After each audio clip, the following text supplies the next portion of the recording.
చాలా మంది పరిచర్య చేస్తున్నామంటారు. ఏ పరిచర్య మీరు చేసేది? మనిషిని వేరు చేసే పరిచర్య కాదు మీరు చేస్తున్నారు. మనిషిని దూరం చేసే పరిచర్య కదా మీరు చేస్తున్నారు. మనుషుల మధ్య ప్రేమను చంపే పరిచర్య కదా మీరు చేస్తున్నారు. మనిషికి మధ్య వైరాన్ని కలగ చేసే పరిచర్య కదా మీరు చేస్తున్నారు. అదొక పరిచర్య, దానికి ఒక పేరు. మీకు తెలియదా మీరు చేసే పరిచర్య ఏంటో?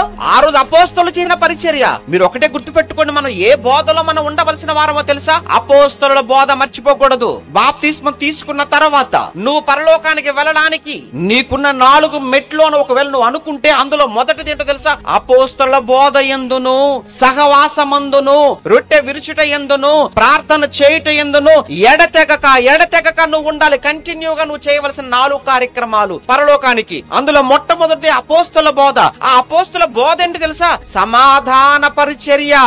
ఏం చేస్తున్నావు నువ్వు? వ్యక్తికి మధ్య గొడవలు పెట్టి, వ్యక్తికి మధ్య కలహాన్ని పెట్టి, వ్యక్తికి మధ్య మనస్పర్ధలను పెట్టి, వాళ్ళిద్దరూ కూడా వేరైపోతే, దూరం అయిపోతే చూసి ఆనందించాలని కూడా శాడిస్ట్ పరిచర్య నీది. కలిపే పరిచర్య కాదు నీది, విడగొట్టే పరిచర్య.